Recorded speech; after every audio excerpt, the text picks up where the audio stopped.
നിങ്ങൾ AC റൂമിൽ ഇരുന്ന് പറഞ്ഞിട്ട് കാര്യമില്ല. എപ്പോഴും പറയുന്ന AC റൂമിലിരുന്ന് അഭിപ്രായം പറയുന്നു എന്ന്. അങ്ങ് നിയമസഭയിൽ പോയിരുന്ന അഭിപ്രായം പറയുന്നത് AC യിലല്ലേ? സെൻട്രലൈസ്ഡ് AC ആണല്ലോ നിയമസഭയിൽ. അഭിപ്രായം പറയുന്നതന്നെയല്ലേ അങ്ങോട്ട് പോകുന്നത്? നീ ആള് വിചാരിച്ചതുപോലെ അല്ലല്ലോ. എവിടം വരെയൊക്കെ കയറി ചിന്തിച്ചത്? അവിടെ എനിക്ക് മുടക്കുണ്ട്. അവിടെ ചെല്ലാൻ ജനങ്ങൾ വോട്ട് ചെയ്തിട്ട് അവിടെ പോയി AC ഇരിക്കുന്നത് മനസ്സിലായോ? ഞാൻ എന്റെ കയ്യിരിക്കുന്ന കാശ് കൊടുത്തിട്ടാണ് വീട്ടിലെ AC വെച്ചിരിക്കുന്നത്. കേട്ടോ, എന്റെ കയ്യിലിരിക്കുന്ന കാശാണ് ഞാൻ നികുതിയായിട്ട് കൊടുക്കുന്നത്. ഞാൻ മാന്യമായി പണിയെടുത്തിട്ടാണ്. അങ്ങേ ജനങ്ങളെ ഏൽപ്പിച്ചിരിക്കുന്ന പണിയാണ്. ഞാൻ മാന്യമായി പണിയെടുത്തിട്ടാണ് ആ ശമ്പളം മേടിക്കുന്നത്. അങ്ങേക്ക് അതിൽ നിന്നാണ് ഞാൻ നികുതി നൽകുന്നത്. അങ്ങ് പ്രതിനിധാനം ചെയ്യുന്ന ജനപ്രതിനിധി എന്ന് പറയുന്ന റോളിന് അതിൽ നിന്നാണ് ഞാൻ നികുതി നൽകുന്നത്. കേട്ടോ, ഞാൻ AC വാങ്ങാൻ ഞാൻ ഉപയോഗിക്കുന്ന അതേ പണത്തിൽ നിന്ന്, അതിന് ഉപോത്പന്നമായി എനിക്ക് കിട്ടുന്ന ശമ്പളത്തിൽ നിന്ന്, ഞാൻ നൽകുന്ന നികുതിയിൽ നിന്ന് കൂടിയാണ് അങ്ങ് ആ പറയുന്ന നിയമസഭയിൽ പോയി നിൽക്കുന്നത്. അല്ലെങ്കിൽ ഇത്തിരി അധിപ്രസംഗം. അങ്ങനെയല്ല, പക്ഷെ അവൾക്ക് ഇഷ്ടമില്ലാത്ത കാര്യങ്ങളുണ്ട്, ചിലപ്പോൾ അവൾ പ്രതികരിക്കണം.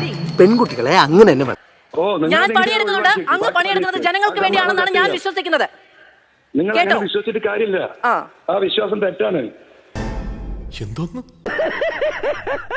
അല്ല, ആ വിശ്വാസം ശരി. അങ്ങ് അവിടെ ജനങ്ങൾക്ക് വേണ്ടി പോയി നിൽക്കുന്നത്, ജനങ്ങളുടെ അഭിപ്രായം പറയുന്നതൊക്കെ തെറ്റാണെന്നുള്ള വിശ്വാസമാണ് എനിക്ക്. അങ്ങ് വിചാരിക്കുന്നുണ്ടെങ്കിൽ എനിക്കൊന്നും ചെയ്യാനില്ല. എനിക്ക് തന്നെ ഇഷ്ടമാവുന്നില്ല. ഞാനിങ്ങനെയാണ്, എന്റെ സ്വഭാവം ഇങ്ങനെയാണ്. പറ്റില്ലെങ്കിൽ വെച്ചിട്ട് PV അൻവർ ആ കമ്മ്യൂണിറ്റിയിൽ നല്ല എന്ന് തോന്നിക്കാനാണ് ലിപ്സ്റ്റിക് ഇടുന്നത് എന്ന് പറഞ്ഞത് എന്തിനാണ്? അത് ആ കമ്മ്യൂണിറ്റിയിലുള്ളവർക്ക് ലിപ്സ്റ്റിക് ഇടാൻ പാടില്ലേ? അതെന്തിനായിരുന്നു? അതാണ് അതുകൊണ്ട് തന്നെ നന്നായിട്ട് അറിയായിരുന്നു. തൊണ്ടക്കറി കുരുങ്ങി അത് വിട്. പൊതുപ്രവർത്തകരെ, MLA മാരും MP മാരും ലിപ്സ്റ്റിക് ഇട്ട് പൗഡർ ഇട്ട് AC റൂമിലല്ല നടക്കേണ്ടത്. ഈ ജനങ്ങളുടെ ഇടയിലൂടെ നടക്കണം, ഈ കോളനിയിലൂടെ നടക്കണം, കള്ളിമുണ്ടെടുത്ത് പോകണം. മനസ്സിലായോ? ഓ ശരി, അങ്ങ് നിയമസഭയിൽ കള്ളിമുണ്ടെടുത്തോണ്ടാണ് പോവാറ്.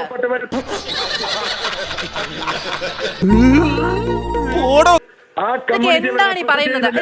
നോക്കി പറയുന്ന അല്ല, ഈ കള്ളിമുണ്ടും ഈ പറയുന്ന അല്ലല്ല, ഇതൊന്നും അല്ല. അങ്ങ് നേരത്തെ പറഞ്ഞ AC, ഇപ്പൊ പറയുന്നു കള്ളിമുണ്ട്. ഇതൊന്നും അല്ല. എന്തോന്നാടോ ഇത്? എവിടെ നിന്ന് കിട്ടിയോടോ ഈ ഉണ്ടാക്കണേ? ആ കമ്മ്യൂണിറ്റിയോട് അവർ ചേർന്ന് നിൽക്കണം. ചേർന്ന് നിൽക്കാതിരിക്കുന്നത് സംസാരത്തിൽ, അവരുടെ രൂപത്തിൽ, അവരുടെ ഭാവത്തിൽ. അവർക്ക് രൂപവും ഭാവവും അങ്ങ് കൽപ്പിച്ചു കൊടുത്തിട്ടുണ്ട്. എന്തൊരു രാഷ്ട്രീയതാണ് ഈ മനുഷ്യൻ പറയുന്നത്? അത് എനിക്ക് സ്വാതന്ത്ര്യമുണ്ട്, അതുകൊണ്ടാ പറയുന്നത്. എന്താ ശരിയല്ലേ? പിന്നെ കറക്റ്റാ. നിങ്ങൾക്കത് മനസ്സിലാവില്ല. നിങ്ങൾക്ക് നിങ്ങളുടെ മാധ്യമ വികാരം നിങ്ങൾക്കുണ്ടാവൂ. എന്നെ ചോദ്യം ചെയ്യാൻ വരുന്നത് അതിൽ നിങ്ങള്. അപ്പൊ നീ എനിക്ക് പുല്ലുവിലൂടെ തരുന്നത്? പുല്ലുവില. ഇത്രയും ധൈര്യം ഞാൻ എന്റെ ചാൽ ശോഭരാജ് മാത്രമേ കണ്ടിട്ടുള്ളൂ. നിനക്ക് എങ്ങനെ കിട്ടി കുട്ടി ധൈര്യം? എനിക്കും അങ്ങേക്കും സമൂഹത്തെ പറ്റി അഭിപ്രായം പറയാൻ തുല്യ അവകാശമാണ്. സമൂഹത്തിന്റെ വിവിധ തലങ്ങളെ പറ്റി പൗരന്മാരെന്ന നിലയിൽ അഭിപ്രായം പറയാൻ നമുക്ക് രണ്ടുപേർക്കും ഒരു അവകാശമേ ഉള്ളൂ. അതോ ഭരണഘടന വേറെ എന്തെങ്കിലും പറഞ്ഞിട്ടുണ്ടോ? എവിടെ കിട്ടിയേ? അതൊന്നും കാണിച്ചു കൊടുത്തേ. ഓർമ്മയില്ലാന്നോ? അപ്പൊ ഇടയ്ക്കിടയ്ക്ക് കിട്ടുന്നുണ്ടല്ലേ? ശ്രീ PV അൻവർ, ഇത് നോക്കൂ. ശ്രീ PV അൻവർ, അല്ലല്ല, MP മാർക്കും MLA മാർക്കും ഒക്കെ സർക്കാർ കൊടുക്കുന്ന ശമ്പളമുണ്ട്. അതെങ്ങനെ വിനിയോഗിക്കണം എന്നുള്ളത് അവർ തീരുമാനിക്കുന്ന കാര്യമാണ്. അവർ ലിപ്സ്റ്റിക് ഇടുന്നതും അവർ മുണ്ടും ഷർട്ടും മാറ്റുന്നതും എങ്ങനെയാണ് അങ്ങയുടെ പരിഗണനാ വിഷയമാകുന്നത്? സത്യമാണെങ്കിലും എനിക്ക് അംഗീകരിച്ചു കൊടുക്കാൻ പറ്റുമോ? ഒരു കമ്മ്യൂണിറ്റിയെ പ്രതിനിധീകരിച്ച് സംസാരിക്കുമ്പോൾ ഇത്തരം കാര്യങ്ങൾ പറയുന്നത് അവരെ അധിക്ഷേപിക്കുന്നതിന് തുല്യമാണ് എന്ന് അങ്ങേക്ക് തിരിച്ചറിയാൻ കഴിയാതെ പോകുന്നതാണോ?